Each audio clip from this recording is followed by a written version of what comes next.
या जो देखने में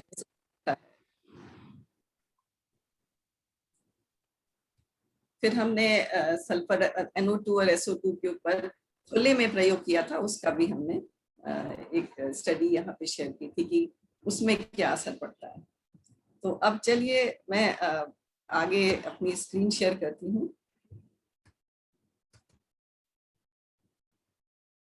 और भी काफी सारे मैंने प्रयोग उधर शेयर किए थे। तो अब हैप्पीनेस इंडेक्स पे जो हमने बताया था कि यज्ञ करने से हम सबको अच्छा महसूस होता है, प्रसन्नता होती है, मन शांत होता है, उसका कुछ रिजल्ट्स शेयर किए थे।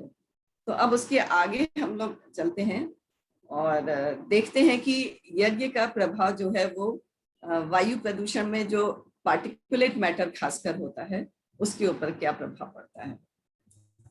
तो इसको जानने के लिए मैंने कई प्रयोग किए थे, जिसमें से एक मैं यहाँ पे शेयर करूंगी। इसमें मैंने गाय के गोबर से बनी जो समिधाएं होती हैं, गोमय समिधाएं, उनसे हवन किया था। और दूसरा एक्सपेरिमेंट मैंने किया था जिसमें आम की समिधाओं का प्रयोग किया। तो आम की समिधाएं जब हमने हवन में प्रयोग की तो क्या रिजल्ट्स रहे, कितना बढ़ा PM और कितना घटा बाद में, क्योंकि हवन से इन जनरल हवन के बाद प्रदूषण जो PM की मात्रा है ये घटने लगती है और काफी क्लीन एटमॉस्फेयर हो जाता है घर का। तो लेकिन ये कि किससे ज्यादा घटती है और किस में ज्यादा PM बढ़ता है, इसको देखने के लिए कि इन दोनों समिधाओं में क्या कंपैरेटिव स्टडी हम कर सकते हैं, इसको देखने के लिए किया था। स्क्रीन शेयर में मेरी स्क्रीन नजर आ रही है? जी दीदी आ रही है, बहुत अच्छे से आ रही है। ठीक है। तो ये जो था, ये मैंने एक्सपेरिमेंट जो किए थे, इसमें हमने पार्टिकुलेट मैटर और कार्बन डाइऑक्साइड एमिशंस के ऊपर स्टडी किया था। ये जो पहली स्क्रीन मैं दिखा रही हूँ, ये गाय के ये मैंगो समिधा यूज किए थे, आम की लकड़ी इस्तेमाल करके समिधा में, और हवन किया था। इसमें अगर आप देखेंगे तो कार्बन डाइऑक्साइड जो ये पहली लाइन है लाइट ब्राउन कलर की, ये कार्बन डाइऑक्साइड एमिशंस हैं। उसके बाद जो दूसरी लाइन है थोड़ा डार्क चॉकलेटी कलर की, ये पार्टिकुलेट मैटर PM10 है। और उसके नीचे जो येलो कलर की है वो PM2.5 है। तो इसमें मैंने हवन के जस्ट पहले रिकॉर्ड करके वो प्री रीडिंग ली थी, फिर हवन शुरू किया। ड्यूरिंग हवन ये कितना स्तर गया, मतलब जैसे ही हवन खत्म हुआ एंड में कितना गया, उसके बाद मैंने फिर 8 बजे 10 बजे ऐसे एक फिक्स इंटरवल पे कुछ रीडिंग्स ले ली थी। और ये रीडिंग्स आप देखेंगे तो पहले ही काफी स्तर था, 759 कार्बन डाइऑक्साइड का लेवल था। ये ड्यूरिंग हवन बढ़ करके 1113 हो गया था, पर आधे घंटे में ही फिर ये स्तर पुनः नीचे आ गया 720, और फिर ये घटते घटते शाम के 5:30 बजे 580 हो गया था। यानी कि पहले की तुलना में ये 24% कम था। अगर हम PM10 देखें तो PM10 217 था, पर ये हवन जैसे खत्म हुआ उसके बाद ये 809 था, और आधे घंटे में ये भी कम होकर 243 हो गया, और फिर ये तेजी से घटते घटते शाम तक 104 था 5:30 बजे तक।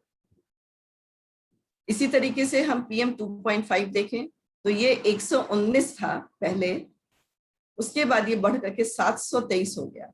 ड्यूरिंग जैसे ही हवन खत्म हुआ उस समय जो धुआं निकलता है काफी निकला, और ये 723 हो गया।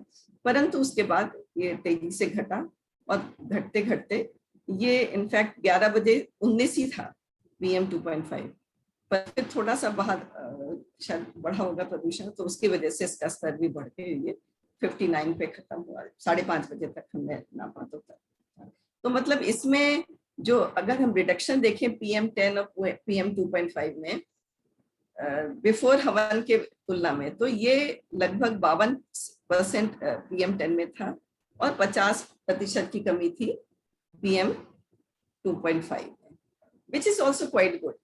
क्योंकि अगर हम एयर प्यूरिफायर लगाते भी हैं, कोई भी बहुत अच्छी क्वालिटी का भी लगाते हैं, उसमें 20 to 30% ही आप लेवल कम कर पाते हैं, पूरा दिन चलाइए आप तब। फिर आइए ये देखते हैं कि जो गाय की गोमय समिधाएं हैं उनका जो प्रभाव था जब हमने उनको जलाया, तो पहले उनका स्तर बहुत था, 850 कार्बन डाइऑक्साइड का था। ये हवन के दौरान बढ़ी नहीं, हवन समाप्त होने पे भी 856 थी, और फिर ये घटती, थोड़ी सी बढ़ी, फिर घटते घटते ये शाम तक, ये 5:30 बजे 43% की इसमें कमी आ गई थी। और PM10 को अगर हम देखें तो ये 679 था हवन शुरू होने के पहले, और ये घटता गया, 643 हो गया हवन खत्म होने के बाद, और घटता गया, और शाम तक आते आते 230 रह गया था। 66% की इसमें कमी आ गई थी।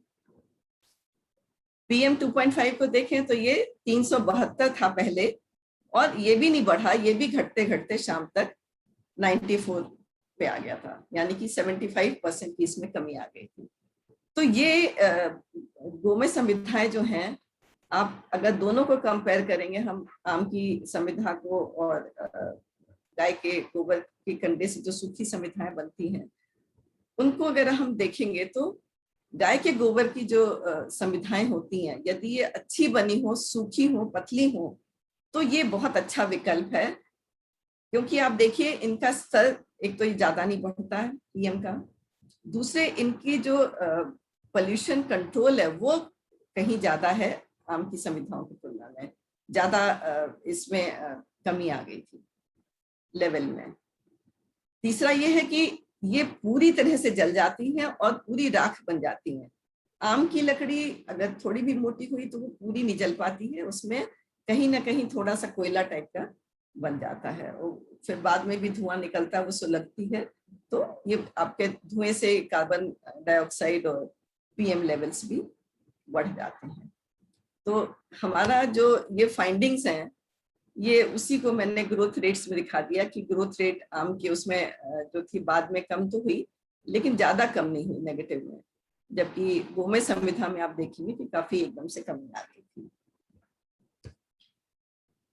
तो इन सभी प्रयोगों में जो हमारे निष्कर्ष थे वो ये थे कि आम की समिधा की अपेक्षा गाय के गोबर की समिधा जो के द्वारा जब हम हवन करते हैं, तो जो गैसीय प्रदूषण है खासकर PM, इस पे नियंत्रण ज्यादा अधिक होता है हमारा।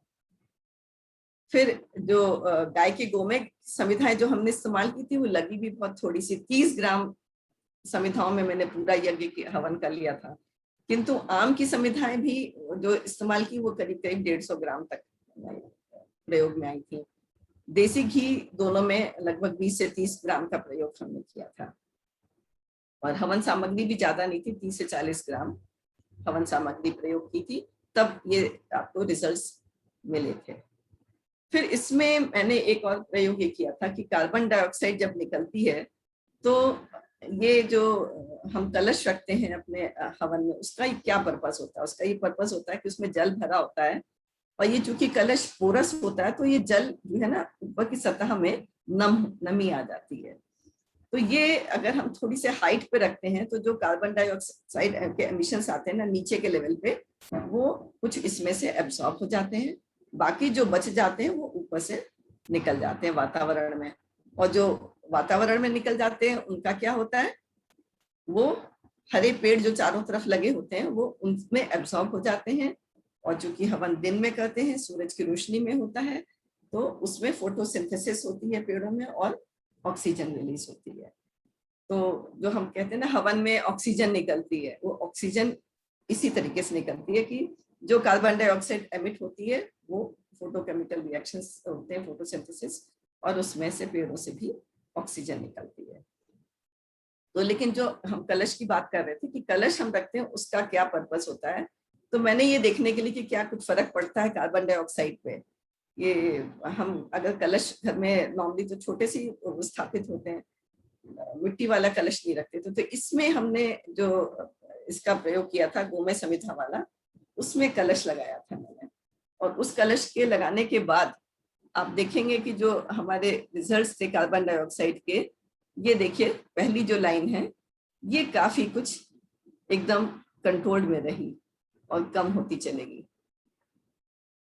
तो ये एक इंडिकेटिव ही है कि जल भर के जब कलश में हमने रखा तो उसके बाद लेवल्स जो थे वो बढ़े नहीं और काफी मात्रा में कम हो गए। पर इससे मुझे ये समझ में आया कि जो हमारे यहाँ परंपरा रही थी ना कि कलश जो है, बड़े बड़े हवन जब यज्ञ होते हैं तो उसमें कलश यात्रा निकाली जाती है, तो कलश मंगल का प्रतीक है, फिर उनको लाके रखा जाता है हवन यज्ञशाला में चारों तरफ।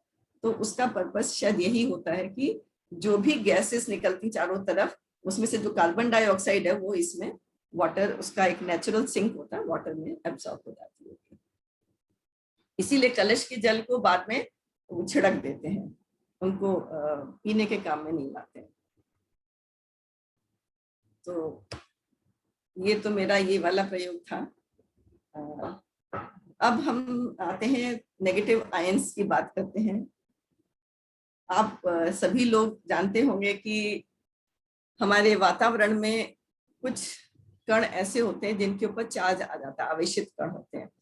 किसी पे पॉजिटिव चार्ज आता है, किसी पे नेगेटिव चार्ज आता है, और ये हर समय रहते हैं आपके जिस स्थान पे हम कहते हैं ना नेगेटिव आयंस ज्यादा हैं। तो नेगेटिव आयंस जो है वो हमारे लिए स्वास्थ्य के लिए अच्छे होते हैं।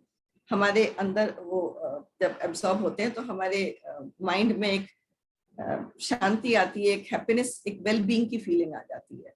और जहाँ पे पॉजिटिव आयंस ज्यादा होते हैं वहां पे थोड़ा प्रदूषण भी ज्यादा, स्तर ज्यादा होता है, वो बीमारियां ज्यादा होती हैं वहां पे, तो इसलिए वो उस एरिया में जाके आपको अच्छा नहीं लगता है।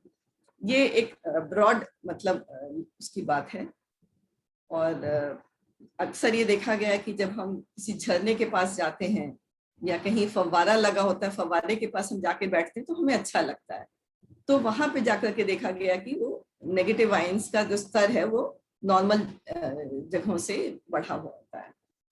फिर समुद्र में अगर आप समुद्र के किनारे जाएं बैठे, वहां भी आपको ये नेगेटिव आयंस की वैल्यू ज्यादा मिलती है, क्योंकि वहां पे भी नेगेटिव आयंस काफी होते हैं।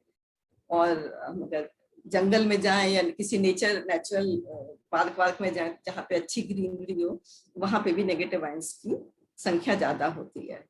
तो ये नॉर्मली 200 से 400 के रेंज में होते हैं, जबकि घरों में ज्यादातर पॉजिटिव आयंस ज्यादा होते हैं, नेगेटिव आयंस 0, 10, 100 तक ही सीमित होते हैं। तो कुछ हमने प्रयोग किए ये देखने के लिए कि भाई जब हम हवन करते हैं, चलिए हवन का तो मैं बाद में शेयर करती हूँ, मैं पहले आती हूँ। हम लोग यहाँ एक दीपक जलाने को बहुत महत्व देते हैं, और हम लोग मानते हैं कि कहीं भी अगर हम दीपक जला देते हैं तो नेगेटिविटीज निकल जाती हैं वहां पे और पॉजिटिविटी आती है। तो किसी भी शुभ कार्य में हम एक दीपक जरूर जलाते हैं।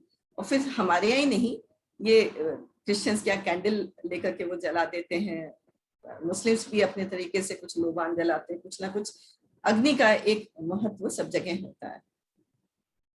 तो मैंने सोचा कि इसको देखें कि तेल के दीपक में और घी के दीपक में अगर नेगेटिव आयंस निकलते हैं क्या, बढ़ते हैं, और अगर निकलते हैं तो कितना फर्क है इन सब में। तो ये एक छोटा सा प्रयोग था। 3 मिनट मैंने उसको दीपक को जला के रखा अलग अलग मीडियम से। तो पहला तो ये सरसों का तेल का दीपक जला के देखा, और उसमें देखा कि जब वो 3 मिनट तक जला तो जैसे ही वो जला, ये इधर ग्राफ है, इस ग्राफ में आप देखेंगे फ्लैट लाइन जो है ये पहले की है, मतलब हमारे घर में नॉर्मल कितने थे, है ना, आप देखेंगे -100 के करीब थे, 1000 के करीब थे। पर ये जैसे ही दीपक जलाया हमने, ये एकदम से बढ़ करके और ये लगभग 4200 के करीब हो गए, 4000 कुछ हो गए। और ये 3 मिनट तक इनका वो बना ना, फिर जैसे ही वो दीपक बुझा तो ये वापस कम अपने पुराने स्तर पे आ गया। तो लगभग 4200 मैक्सिमम इनका लेवल गया था। ये जो है ये बाजार में एक नॉर्मल जो ऐसी ब्रांडेड आते हैं, मधुसूदन देसी घी है, ठीक ठाक घी है, उसको हमने यूज करके देखा। उसमें जब वो दीपक जलाया तो पहले का लेवल तो उतना ही था करीब, लेकिन बाद में ये एकदम से बढ़ करके और लगभग 9800 चला गया। तो तेल में और देसी घी में इतना फर्क आया था, उसमें जस्ट डबल से भी ज्यादा का फर्क हो गया था।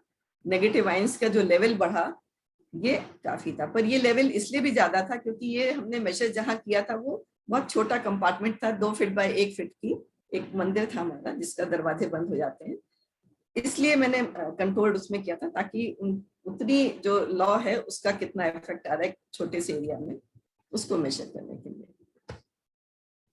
और तीसरा जो था वो शुद्ध हमने देसी गाय के शुद्ध घी को इस्तेमाल किया था। उससे जब दीपक जलाया तो 3 मिनट में उसका जो रिजल्ट थे, प्रीवियस तो वही लेवल था, लेकिन इसमें 3 मिनट जब वो दीपक जला है तो मैक्सिमम जो है लगभग 11,000 के करीब गया, इसमें एक जीरो कम है, 11,000 तक उसका लेवल चला गया था। तो आप हम लोग तो अभी तक पढ़ते ही आ रहे हैं कि भाई तेल का दीपक से देसी घी का दीपक ज्यादा अच्छा होता है, और घी में भी आप देसी घी, अगर आप देसी गाय का दूध का घी इस्तेमाल करेंगे तो नेचुरली उसका ज्यादा प्रभाव होता है, वो यहाँ पे हमें साफ दिखता है। तो दीपक की महत्ता और दीपक में भी देसी घी की महत्ता का ये एक कंपैरेटिव स्टडी थी। अब हम लोग आते हैं हवन की बात कर रहे हैं कि जब हम लोग हवन करते हैं तो गुरुदेव ने भी लिखा है कि यज्ञ करने के दौरान नेगेटिव आयंस का प्रचुर मात्रा में एमिशन होता है, काफी ये एमिट होते हैं। तो इसी को देखने के लिए हम लोगों ने कई सारे जो हवन होते हैं, और ये सब कोई 1 कुंडी, कोई 5 कुंडी, कोई 108 कुंडी, अलग अलग जगहों पे हम अलग अलग स्थानों पे इनको जाके लिया। तो ये जयपुर में कुछ हुए थे प्रयोग हवन, वहां के ये रिजल्ट्स हैं जो आपके सामने रखे हैं, आप अपनी स्क्रीन पे देखिए। तो जो 1 कुंडीय हवन हुआ था ये सूर्यनगर में जयपुर में 6 अक्टूबर को, बिफोर हवन नेगेटिव आयंस की संख्या थी 1290। ये जो काउंट्स हैं ये पर सेंटीमीटर क्यूब है काउंट्स, और जब हवन हो रहा था ड्यूरिंग यज्ञ जो मैक्सिमम एमिशंस थे वो 16,600 पे पहुंच गए थे। पर ये 1 कुंडी घर के अंदर था, कंट्रोल्ड एनवायरनमेंट था, इसलिए आपको यहाँ पे रिजल्ट्स इतने अच्छे मिले। फिर एक 5 कुंडी हवन हुआ था 8 अक्टूबर को, बिफोर हवन ये 190 थे, और ड्यूरिंग हवन ये बढ़ करके 10,780 हो गए थे, ये खुले एनवायरनमेंट में थे। इसके बाद एक 108 कुंडी हुआ था ये वाटिका जयपुर में, इसमें हवन के पहले 430 थे मात्र, और हवन के दौरान ये बढ़ करके 4,370 हो गए थे, 10 गुना इंक्रीज हो गई। फिर 1 कुंडी किसी और ने भी अपने घर में किया था, तो ये उनके घर में पहले 80 ही थे, परंतु हवन करने के दौरान ये 6,870 बढ़ गए थे। आप इसी तरह से देखेंगे तो और भी ये जो 1 कुंडी हुए हैं इसमें भी 260 से बढ़ के 5,730 एक जगह हो गए थे, और दूसरे में 2,520 पहले थे तो ये 7,140 हो गए। हर जगह का एक अलग अलग प्रभाव है, आपका आपने क्या प्रयोग किया, कितनी बड़ा हवन किया, कितने लोग थे, बहुत सारे फैक्टर्स होते हैं जो इसके ऊपर जिनका असर आता है। लेकिन एक चीज जो कॉमन है वो सभी में, वो ये कि सभी में हवन के पहले जो था वो कम से कम 10 गुना तो ज्यादा हो ही गया, और किसी में तो 20 गुना, किसी में 40 गुना, तो इसमें तो 80 गुना हो गया था। तो आप ये देखिए कि यज्ञ की जो प्रभाव है वो यही है कि नेगेटिव आयंस, और वो भी बहुत अच्छी जो ये नेगेटिव आयंस जिस पार्टिकल पे जाते हैं जनरली ये अच्छी वो होते हैं गैसेस के पार्ट्स, जो जैसे ऑक्सीजन होती है, तो जहां पे ये ऑक्सीजन ज्यादा होगी वहां पे नेगेटिव आयंस भी ज्यादा होते हैं। पर और भी बहुत सारे उस पे तत्वों के ऊपर ये नेगेटिव आयंस आ जाते हैं।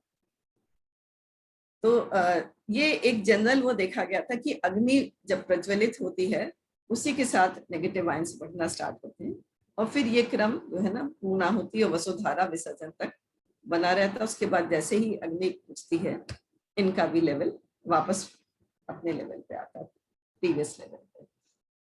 तो ये एक हवन हुआ था जो जयपुर में दुर्गापुरा में, उसी का ये नेगेटिव आयंस का आप देखेंगे कि ये नीचे जो बढ़ रहा है ये नेगेटिव आयंस बढ़ रहा है, इनका फिर जैसे ही खत्म होता है ये ऊपर वापस अपने लेवल पे चले जाते हैं।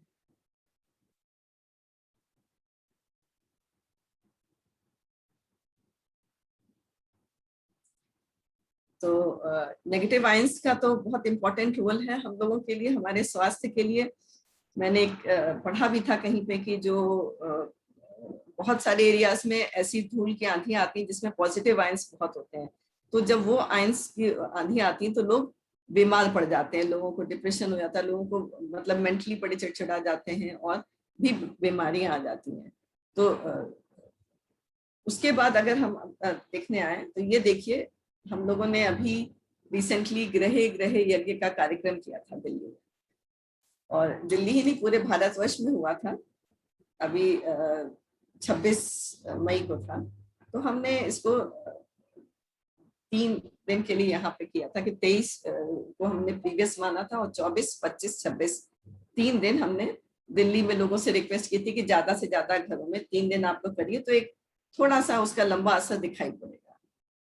तो लगभग ये, लेकिन जो यहाँ पे एक्सपेरिमेंट्स में दिखा रही हूँ ये हमने 2018 में भी किया था 24 जून को, 2019 में 2 जून को हुआ था, और लगभग 5-6 हजार घरों में एक साथ यज्ञ किया गया था, जिसका प्रभाव हमने जो एयर में डिफरेंट गैसेस हैं प्रदूषण वाली, उनके ऊपर स्टडी किया था।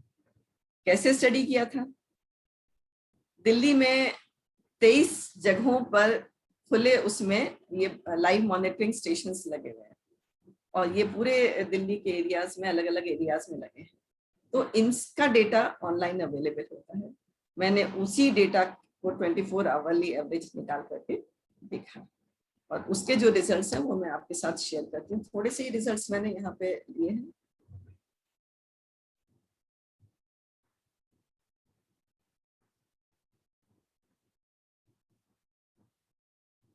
ये आप देखेंगे दिल्ली का है PM 2.5 का वो। अब PM 2.5 जो था वो 22 स्टेशन का हमें डेटा मिला था। 22 स्टेशन में से ऑलमोस्ट 16 स्टेशन में ये जिस दिन हवन हुआ है उस दिन कम हुआ है। ये जो पहली आप येलो कलर की बाव देख रहे हैं ये एक दिन पहले का है, 23 तारीख का है, 23 जून का। फिर ये 24 जून का जो है वो डार्क चॉकलेटी कलर का बार है, और उसके बाद एक दिन बाद और हमने लिया था, लेकिन जनरली मैंने देखा था कि प्रभाव जो है वो यज्ञ वाले दिन ही ज्यादा बना रहा है, बाकी नेक्स्ट डे उतना प्रभाव नहीं था। तो 22 स्टेशन में से 16 स्टेशन में PM 2.5 जो था वो 24 जून को कम हो गया था। PM 10 को अगर हम देखें तो 23 स्टेशन में से 21 स्टेशन में ये यज्ञ वाले दिन कम हो गया था। आप देखेंगे येलो से चॉकलेटी कलर का जो बार है वो 2 ही स्टेशन में बढ़ा हुआ है, बाकी स्टेशन में ये कम है। बेंजीन जो था वो 20 में से 18 सेंटर्स में यज्ञ वाले दिन कम था, 2 सेंटर्स में ये बढ़ गया था।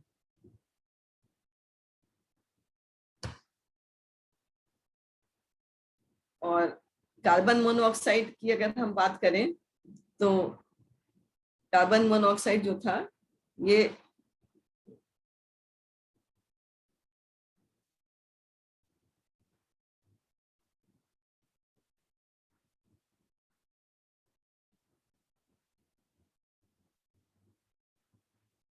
तो ये 22 में से ये पूरे 22 में से 20 सेंटर्स में ये काफी कम हो गया था।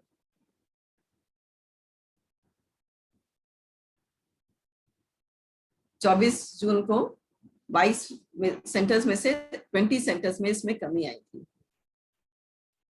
ये सब रिजल्ट्स जस्ट ये बड़े ब्रॉड रिजल्ट्स हैं, और ये सब मैं इसलिए शेयर कर रही हूँ क्योंकि जनरली ये एप्रीहेंशन होता है कि जब इतने लार्ज स्केल पे हवन करते हैं तो ये जो धुआं हवा में जाता है ये पोल्यूशन क्रिएट करता है।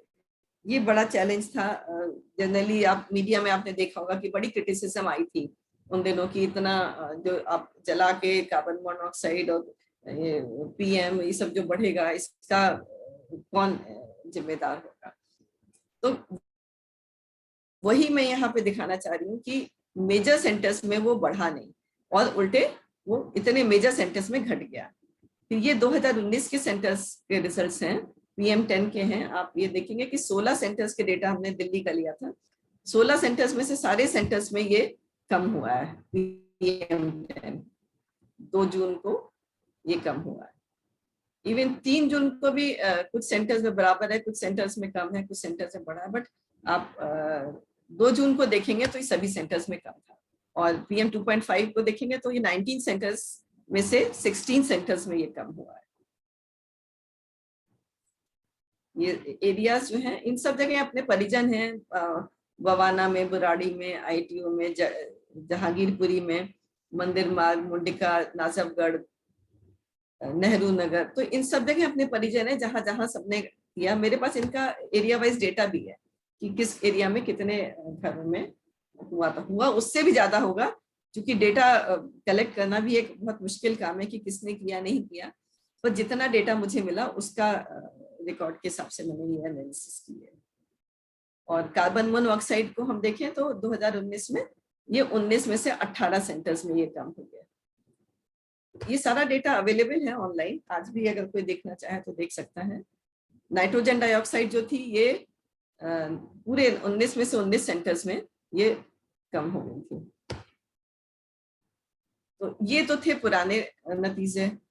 अब इस वर्ष के नतीजे मैंने थोड़े से यहाँ पे शेयर किए हैं। ये दिल्ली के 5 स्टेशंस के हैं। मेरे पास बाकी भी सारा डेटा है, पर चूंकि बहुत सारी स्लाइड्स हो रही थी तो मैंने बस उन सब में भी ये सिमिलर ट्रेंड ही आया हुआ है। तो यही मैं आपको यहाँ पे दिखाना चाह रही हूँ कि चूंकि मैं 23 को बैकग्राउंड लिया था और 24, 25, 26 ये 3 दिन हमने हवन किया था, तो उसके रिजल्ट्स आपको दिखा रहे हैं।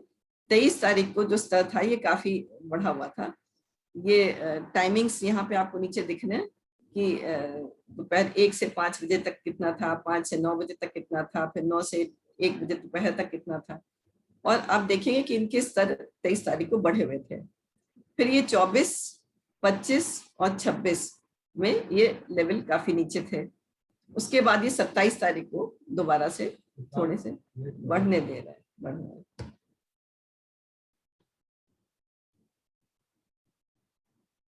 और ये PM10, PM 2.5 का भी डेटा है। तो आप ये देखेंगे कि ये भी अब काफी कम होता जा रहा था। 23 से बाद 24, 25, 26 का इसमें रह गया, बट वो भी कम था इसमें। तो ये एक शॉर्ट में मैंने अपने ब्रॉड रिजल्ट्स आपके साथ शेयर किए। ग्रह ग्रह का कार्यक्रम है, और ये जो ग्रह ग्रह का कार्यक्रम है ये हमारे इंडिविजुअल लेवल पे जितना लाभकारी है, मुझे ऐसा लगता है कि अगर हम लार्ज स्केल पे हम इसको करना चाहते हैं और प्रदूषण को कंट्रोल करना चाहते हैं, तो शायद यही एक व्यवहारिक तरीका है कि हर कोई इसमें जुड़े और हर कोई अपने अपने घरों में करे, बालकनी में करे, छत पे करे और नियमित रूप से करे। तो शायद इतने लार्ज स्केल पे करने पे ये इसका प्रभाव जो है पूरे ओपन एयर एटमॉस्फेयर में देख सकेंगे। 5000 की संख्या बहुत ज्यादा तो नहीं होती है, इसलिए इनको हम बहुत कंक्लूसिव रिजल्ट्स तो नहीं मान सकते हैं, पर एटलीस्ट हम ये तो देख सकते हैं कि हाँ, कम भी हुआ और बढ़ा भी नहीं, दोनों चीजें थी। तो अब हम आते हैं अपने जो एक इम्पोर्टेंट रिजल्ट्स हैं हमारे रेडिएशंस के ऊपर। आज हम लोग की जो लाइफस्टाइल है इसमें हमारी जितने भी इलेक्ट्रॉनिक गैजेट्स हम यूज करते हैं ये सब हमारे लिए एक रेडिएशंस का एक समुद्र बनाते हैं, और हम उस समुद्र में जीते हैं।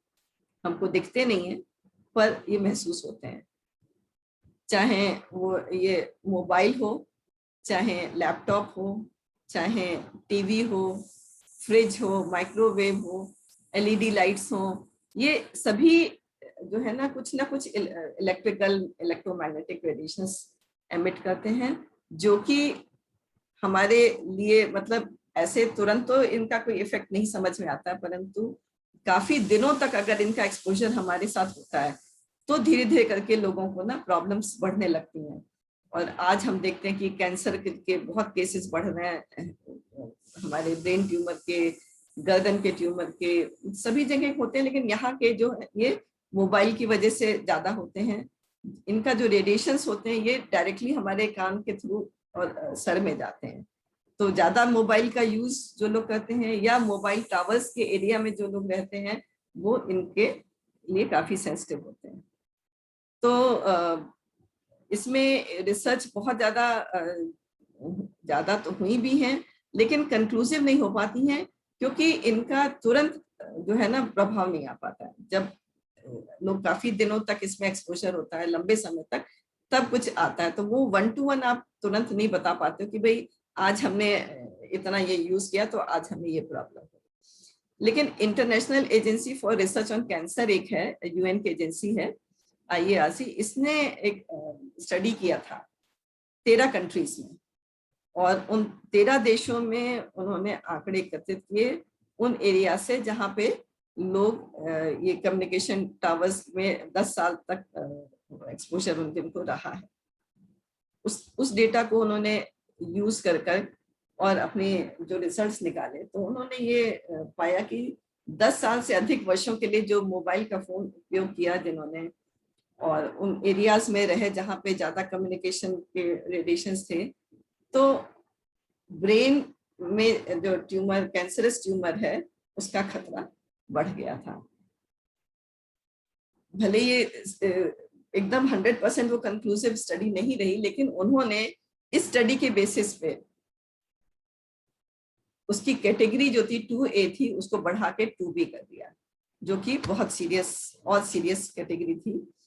ये समझ लीजिए कि 2B कैटेगरी में DDT जैसे केमिकल्स रखे गए जो कि बैन कर दिए गए इंडिया में। तो ये प्रभाव हमारे जो इसका यज्ञ का था, ये देखा गया कि जब हम हवन करते हैं तो उसका कुछ प्रभाव आता है कि नहीं आता है, ये स्टडी किया। तो एक एक्सपेरिमेंट मैं आपके सामने शेयर करती हूँ कि हम लोग विपिन गार्डन एक्सटेंशन में एक 24 कुंडीय यज्ञ हो रहा था, और वहां पे 50 मीटर दूर हम लोग अपनी ये डिवाइस लगा के खड़े थे।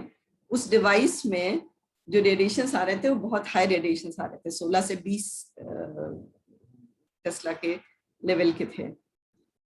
जब हवन में आहुतियां प्रारंभ हुई थी, तो आहुतियों के प्रारंभ होने के साथ ही थोड़ी 1 मिनट के अंदर वो घटने शुरू हुए, और घटते घटते वो देखते देखते शून्य हो गया। वो देख के मतलब जब मंत्रों का उच्चारण तो चल रहा था, लेकिन जैसे ही आहुतियां शुरू हुई वो 1 मिनट के अंदर वो शून्य हो गए थे। तो ये प्रभाव देख करके एकदम सामने अचंभा लगा कि इतना प्रभावशाली होता है यज्ञ कि खुले में भी इतनी दूर पे हम बैठे हैं उसका प्रभाव आ रहा है। दूसरा क्या कि नॉर्मली क्या है कि जो मोबाइल होता है इसकी रेंज जो है ये 3 फीट से 12 फीट तक होती है। इसके जो रेंज है ना रेडिएशन की, ये 3 फीट तक, और डिपेंड करता है कि कौन सा आपका मॉडल है। पुराने मॉडल्स की रेंज बहुत ज्यादा आती है रेडिएशन की। रेडिएशंस जो होते हैं ये जो भी सोर्स है, मोबाइल है या लैपटॉप है, उससे पास जितना रहेंगे वो ज्यादा होते हैं, जितना डिस्टेंस पे आप जाएंगे वो कम होती चली जाती है उनकी इंटेंसिटी। तो इन जनरल मैंने ये देखा कि जिन घरों में या जिन स्थानों पर नियमित रूप से हवन होता है या यज्ञ होता है, उन स्थानों में रेडिएशन जो हैं वो 3 से 5 इंच की दूरी में समाप्त हो जाते हैं। मतलब मेरे घर में जो इसके रेडिएशन है ये मैक्सिमम 5 इंच तक ही रहते हैं, और उसके बाद ये 0 हो जाते हैं। तो ये हवन करने का, रेगुलर हवन करने का एक प्रभाव है। अब मैं कुछ आपको एक्सपेरिमेंट्स शेयर करना चाहती हूँ। जो ये हमारी डिवाइस है जिससे हम मेजर करते हैं, ये हमारा डिवाइस है। ये 2 एक्सपेरिमेंट्स में शेयर करती हूँ। ये इसलिए मैं यहाँ पे दिखा रही हूँ क्योंकि यहाँ पे जब ये हवन करके मेजर करती थी तो दीदी को कहती थी आप कहते कम होता, पर ये कम नहीं होते हैं, 0 नहीं होते किसी भी समय। थोड़े बहुत कम भी हो गए तो किसी भी टाइम 0 नहीं होते हैं। फिर उनको मैंने कहा कि आप थोड़ा बड़ा करिए, थोड़ी ज्यादा लंबे समय तक की आहुतियां दीजिए। उन्होंने वो भी दिया, उससे भी नहीं कम हुए। लेकिन उसके बाद जब मैंने उनसे कहा कि आप इसमें पर्यावरण शुद्धि मंत्र की भी आहुतियां जोड़िए, तो उसकी जब उन्होंने आहुतियां जोड़ी उसके बाद जो रिजल्ट्स आए थे वो मैं यहाँ आपको दिखा रही हूँ कि एक दिन पहले के जो इन्होंने 15 रीडिंग्स ली थी, सुबह, 15 दोपहर में, 15 शाम को, ताकि उसका एक ये फ्लक्चुएशन बहुत ज्यादा होता है इलेक्ट्रोमैग्नेटिक उसमें, इसलिए निश्चित जैसे 5-5 सेकेंड्स पे इन्होंने रीडिंग्स ले ली थी। तो ये देखिए कि सुबह का जो पहले एक दिन पहले का ग्राफ है उसमें कॉलम्स कितने बड़े बड़े हैं। नेक्स्ट डे जब हवन कर लिया उसके बाद आप देखेंगे ये डार्क चॉकलेट कलर के जो कॉलम्स हैं ये हवन वाले दिन के हैं, और ये आप देखिएगा सब काफी छोटे छोटे हो गए। तो सुबह भी कम थे, दोपहर में भी काफी कम हो गए, और ये देखिए शाम को, जबकि शाम के टाइम पे इनके रेडिएशन ज्यादा होते थे, तो हवन वाले दिन ये इतने कम हो गए, नीचे छोटे छोटे से आपको कॉलम दिख रहे हैं। इनका एवरेज निकाल करके यहाँ पे हम दिखा रहे हैं। तो ये देखिए एक दिन पहले सुबह 1.6 था, उसको एक दिन बाद जब हवन किया तो ये घट करके 0.9 रह गया था। फिर दोपहर में जो एक दिन पहले 1.2 था ये घट करके 0.3 रह गया था, और शाम को जब ये 3.6 माइक्रो टेस्ला था ये घट करके 0.2 रह गया था, यानी कि नॉर्मल जो रेंज है 0.4 उससे भी कम था। इसी प्रकार से एक दूसरा एक्सपेरिमेंट हुआ था विकासपुरी में, और यहाँ भी हवन करने के बाद ये 0 नहीं हो रहे थे। तो यहाँ भी मैंने भैया को बोला कि आप इसमें पर्यावरण शुद्धि का मंत्र का प्रयोग करिए। जब वो उन्होंने प्रयोग किया तो ये 30 मिनट के बाद, ये जो भी लेवल था बहुत ज्यादा तो नहीं था, लेकिन वो भी 30 मिनट के बाद ये घट करके 0 हो गया। ये उसका आंकड़े हैं, 5 इंच की दूरी पे हवन के पहले ये रीडिंग्स थी, जो कि हवन के बाद सब शून्य हो गई। तो ये ऑफ कोर्स डिवाइस कोई बहुत सोफिस्टिकेटेड डिवाइस नहीं थी, लेकिन इंडिकेटिव थी। अब मतलब जो भी उसी डिवाइस से पहले मेजर किया उसी डिवाइस से हमने बाद में मेजर किया, तो हम ये कह सकते हैं कि जो भी उसके मेजरमेंट एरर्स होंगी वो न्यूट्रलाइज हो जाती हैं पहले और बाद को नापेंगे अगर।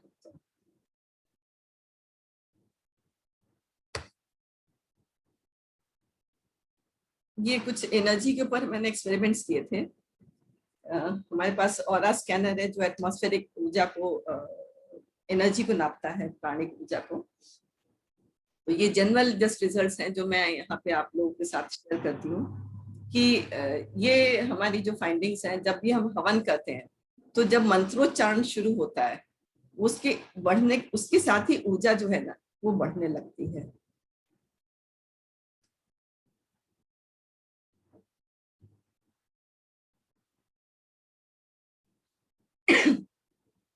उसके पहले ऊर्जा उतनी ही रहती है, लेकिन जैसे ही मंत्रोच्चारण शुरू होता है ऊर्जा जो है बढ़ने लगती है, और जब साधक एक साथ एक आवाज में जोर से मंत्रों का उच्चारण करते हैं तो बहुत अधिक ऊर्जा बढ़ जाती है।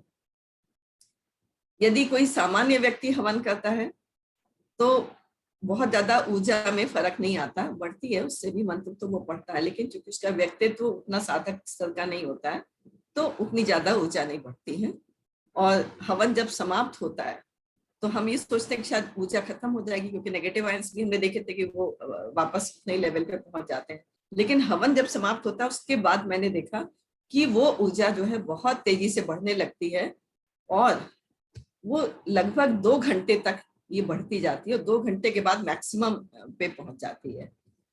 फिर 2 घंटे के बाद से ये धीरे धीरे करके ना घटने लग जाती है। और इसका कितनी बढ़ती है ये मतलब पता नहीं है, लेकिन बहुत ज्यादा बढ़ जाती है। मुझसे कई लोग पूछते थे कि इसका कितनी दूरी तक इसकी एनर्जी जो है ना, इसका प्रभाव पड़ता है यज्ञ का खुले में। तो इसको मेजर करने के लिए जयपुर में एक 5 कुंडीय हवन हुआ था। वहां पर हमने जा करके देखा कि हवन जहां भी हुआ था वहां से करीब आधा किलोमीटर दूर, 450 मीटर तक हम लोग गए, नापते हुए गए, और हर एक रीजन में जा जाके देखा तो थोड़ी देर के बाद वो एनर्जी जो थी वहां तक भी पहुंच गई थी और बढ़ गई थी। एक और एक्सपेरिमेंट हुआ था जिसमें मैंने 2 किलोमीटर दूर पहले भी एनर्जी नापी थी, फिर हवन हुआ उसके 2 बाद 2 किलोमीटर दूर पे नापी, और वो जो 2 किलोमीटर दूर पे भी वो एनर्जी जो थी पहले की अपेक्षा मुझे काफी बढ़ी हुई दिखी। तो ये एक्सपेरिमेंट्स जस्ट ये बताते हैं कि हवन का जो हम लोग प्रभाव है, जो हम पढ़ते हैं कि हवन जो है बहुत बड़े एरिया में असर करता है, और इसीलिए यज्ञ जो है सबसे बड़ा दान कहा जाता है, क्योंकि आपको पता ही नहीं करने वाले को कि इसका लाभ जो है ना किस किस को मिल रहा है। अगर ये हम 2 किलोमीटर भी मान लें तो 2 किलोमीटर के जो रेंज में जितने भी घर होंगे, उसमें जितने भी लोग रहे होंगे, जितनी भी वनस्पति होगी, जितने भी जानवर होंगे, जितने भी लोग चल रहे होंगे सड़कों पे, उन सबको उसकी हाई एनर्जी जो है ना वो मिली होगी, प्राप्त हुई होगी, और उनको उससे कुछ ना कुछ लाभ जरूर मिला होगा, जिसका कि उनको वैसे चाहे कॉन्शियस माइंड से नहीं पता चला होगा, लेकिन उसका उनको शारीरिक और मानसिक सब तरीके से लाभ मिला होगा। तो ये वाकई मतलब बहुत अच्छी फाइंडिंग थी मेरी कि एनर्जी का जो डिस्टेंस है वो 2 किलोमीटर की दूरी पे भी हमें वो उसका इफेक्ट दिख रहा था। भाई साहब यहीं पे रोक देते हैं, थोड़े से क्वेश्चंस ले लेते हैं अब। ठीक है दीदी। आशु, कुछ चैट बॉक्स में क्वेश्चंस आए क्या? जी जी जी, हाँ तो आप बताइए दीदी को। वो पूछ रहे हैं कि अग्निहोत्र का जो है उसका क्या प्रभाव है। क्वेश्चन है very informative ma'am, is any specific study on impact of Agnihotra होम also available? It is believed to be much more powerful. जी, जो आप हमारे समझ में जो होमा थेरेपी वाले जो अग्निहोत्र करते हैं उसकी बात कर रहे हैं ना, 2 मंत्र सुबह 2 मंत्र शाम की बात करते हैं। अगर आप उसकी बात कर रहे हैं तो वो भी मैंने स्टडी किया था, मैंने एनर्जी के ऊपर स्टडी किया था कि जब हम यज्ञ करते हैं, यज्ञ में जो मेन चीज होती है वो मंत्र होते हैं, और उन मंत्रों का उच्चारण कौन कर रहा है ये बहुत मैटर करता है। एनर्जी जो आती है वो जो भी उसका मंत्रों का उच्चारण कर रहा है वो कितनी भावना के साथ, मतलब कितने ध्यान के साथ कर रहा है, उसके प्रपोर्शन में वो एनर्जी आती है। उसका व्यक्तित्व कितना साधक स्तर का है, इससे भी वो बहुत प्रभावित होती है। एग्जैक्टली अगर आप सनराइज और सनसेट पे कर रहे हैं तो भी बहुत एनर्जी का बहुत फर्क पड़ता है। तो ये जो 2 आहुतियों वाले जो बिल्कुल सनराइज और सनसेट पे किए जाते हैं उनमें भी बहुत एनर्जी आती है, लेकिन अगर हम उसी समय पे हम ये 24 आहुतियों वाला करेंगे तो एनर्जी जो है उनके मुकाबले कहीं ज्यादा होती है 24 आहुतियों में, क्योंकि मंत्र ज्यादा होते हैं, वो भी गायत्री मंत्रों के उच्चारण से जब हम करते हैं तो सीधे सूर्य के साथ ध्यान करके करते हैं तो बहुत ज्यादा एनर्जी आ जाती है, मिलियंस, मतलब हम तो कहेंगे कि बहुत ज्यादा मात्रा में आती है।